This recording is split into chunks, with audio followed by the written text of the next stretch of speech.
How you doing? This is Terry Guy Wilson, aka your boy Brotha T, here with another one. So we like to call this channel T's Life Tree, and on this channel we like to give you little pine cones of wisdom.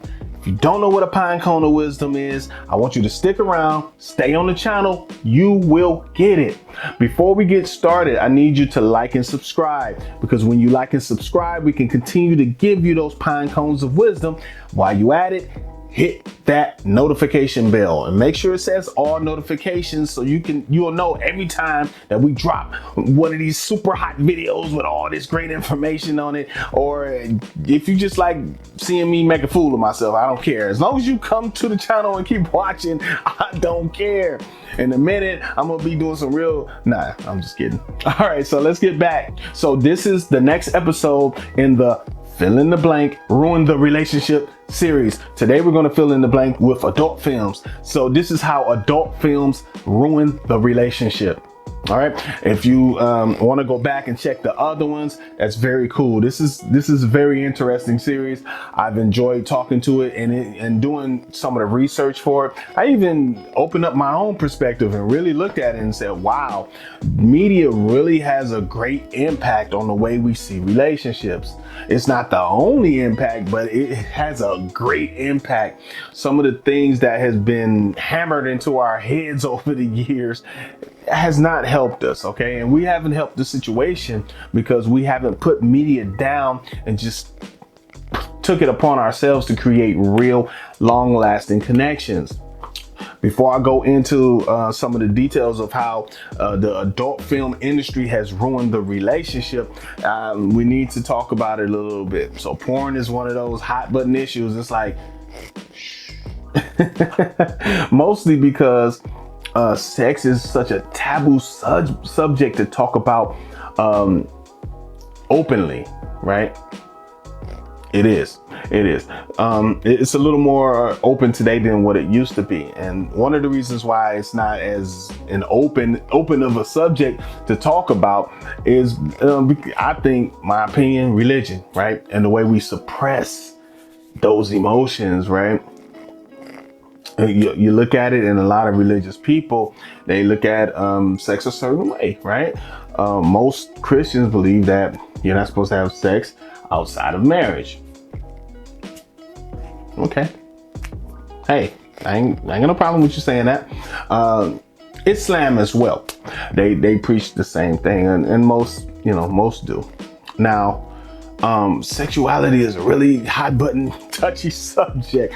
So I almost got to paint the corners myself, or YouTube is going to flag me and take me down. And hopefully I don't get this demonetized, right? But I'm just going to put it in the best way I can, in the cleanest way possible, in order to convey the message and get you to at least enjoy the video on some level, even if you disagree with what I'm saying in the video.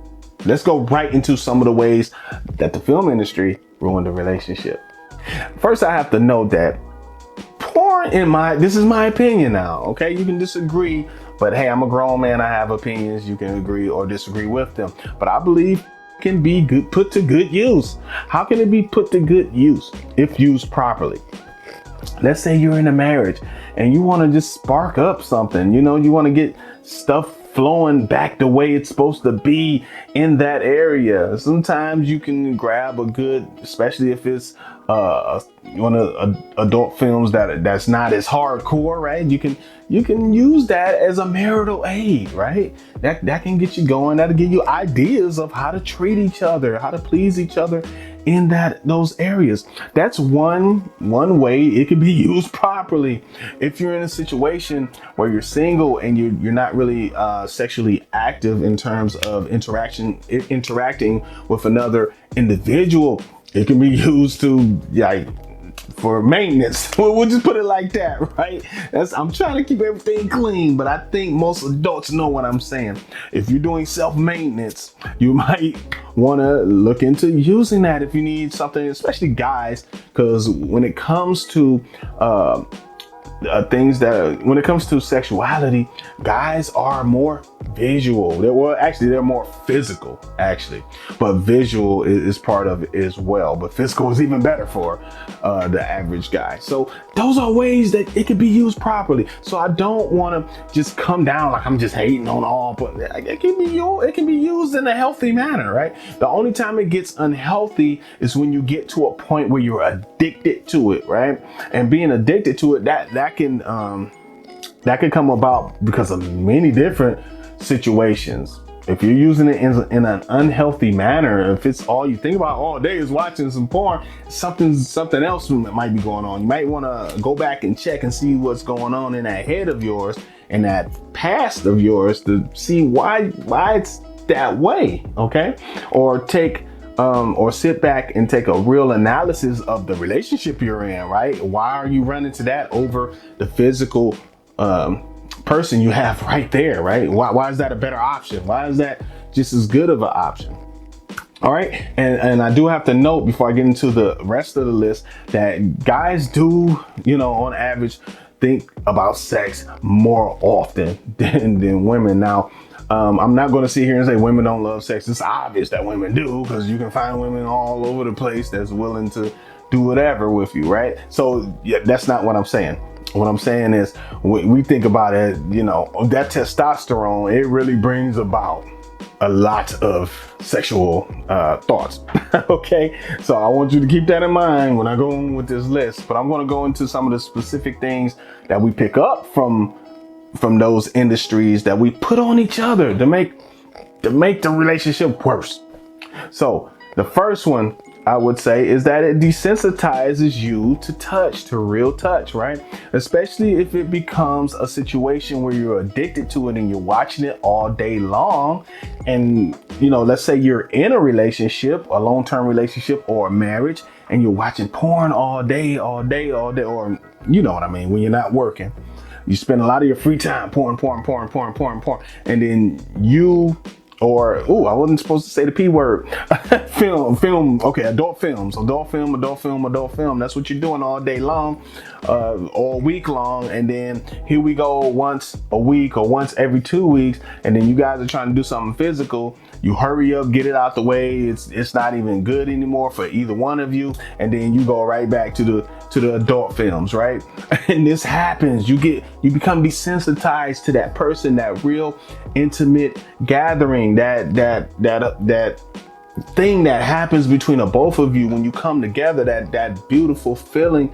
It kind of goes away, and those adult films are helping it go away. It's pushing you further apart because you don't need it, right? Especially with that, because you got more variety. You can look up all kinds of those films, like, you know what I'm saying? So it can help with that desensitization. It can help you desensitize even more to your person. And this can work either way, but I'm speaking from a man's perspective because let's be honest, you're going to find a lot more men out there that'll be addicted to adult films. Like, you'll find women that look at it. You'll find some women that'll be addicted to it, but you're going to find more men. And that's, in my opinion, is the amount of testosterone that's in the guy's body, because testosterone gets you there with that. And they've done studies where women had higher amounts of testosterone. Some of them were shot in them, and some of them was natural. And they found that women with higher amounts of testosterone were more driven. They had higher drives when it came to sexuality. It's just, there it is, testosterone. I just answered some questions for those out there that want to think, why do men always be on it? That's why men are always on that. That's part of the reason. That's our excuse. All right, that's all, baby. I'm sorry, it's the testosterone, baby. Forgive me, baby. It's the testosterone. Brotha T said it, baby. Forgive me. All right, so let's get back to the list. It could possibly make you ignore what you have at home or have readily available. Now, I just spoke on that kind of sort of. Now, think about it. If you have an option that you deem better and more variety even, and then you're having the same boring situation over here, nobody's spicing it up, you're not taking it to any kind of it's not a fun activity. It's like work for you guys. You might do it the same day, the same way, the same. You get what I'm saying? Everything's the same, right? And then you can't wait for that to over so you can get back over here, right? And look at that. you get what I'm saying? And this happens for real and it really happens. I'm connecting the dots for some of you ladies out there, aren't I? After that happens, your husband might disappear and go to the basement, right? Man, I just told on somebody. Okay, so all right, so it makes you ignore what you have, right? It can get you to a point where I'll go to that, you know what I mean? And I'll just, because I can look at variety, it won't be the same. So what's the advice on that? Put variety there, make sure you know what the other person likes. Deliver on what they like a little more often, and maybe you can create a little bit more of a separation between your partner and those adult films. All right, you can create a little bit more of a barrier there. Now they're still going to watch. Okay, it depends on how deep it is with them. They're still going to watch, but they'll slow down on that if they know that you're the better option. Think about it.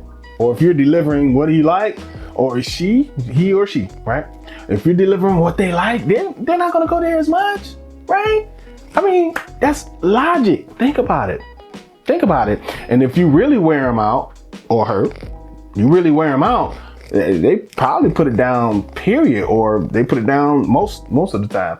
That's just a little thought out there. I'm trying to help.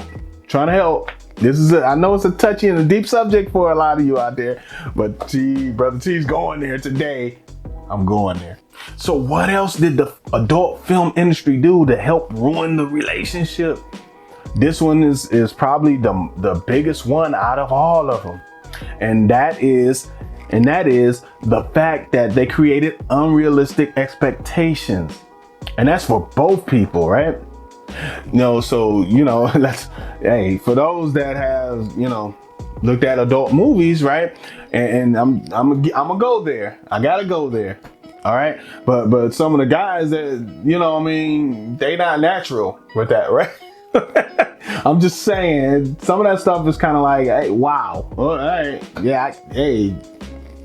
I can't do that. Okay. And that's on both sides. Some of those female adult actresses, they do things that your wife, she probably can't physically do that. You get what I'm saying? So it's a little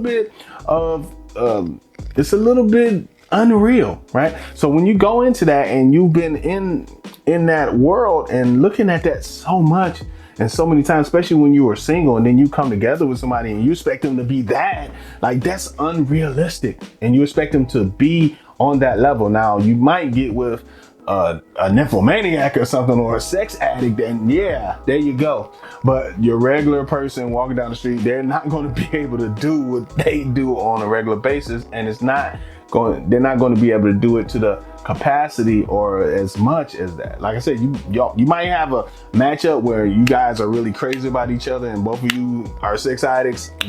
Y'all can make adult films together, but I'm talking to the average person out there walking around. If everybody could be an adult film star, it'll probably be nothing but adult films on the shelf. So some of us got to take a step back and say, bro, that's your lane. Because let's be honest, and I'm about to get real. I'm about to get a little graphic, but